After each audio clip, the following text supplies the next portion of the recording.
Hey, welcome to Howzer Channel. In today's video, we will show you how to mute notifications on Chat and WhatsApp desktop. Open WhatsApp desktop app. Go to the Chat panel. Right-click on the chat that you need. Choose Mute Notifications from the list. A pop-up window will appear. Choose the time frame.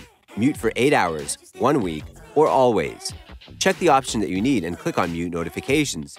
You can also unmute Chat. Go to the Chat panel. Right-click on the chat that you need. Choose Unmute Notifications from the list. You can also mute notifications differently. Open the chat that you need. Click on the 3 dots at the top right corner of the window. Choose Mute Notifications from the list. A pop-up window will appear. Choose the time frame. Mute for 8 hours, 1 week, or always. Check the option that you need and click on Mute Notifications. Open the chat that you need. Click on the 3 dots at the top right corner of the window. Choose Unmute Notifications from the list. That's it.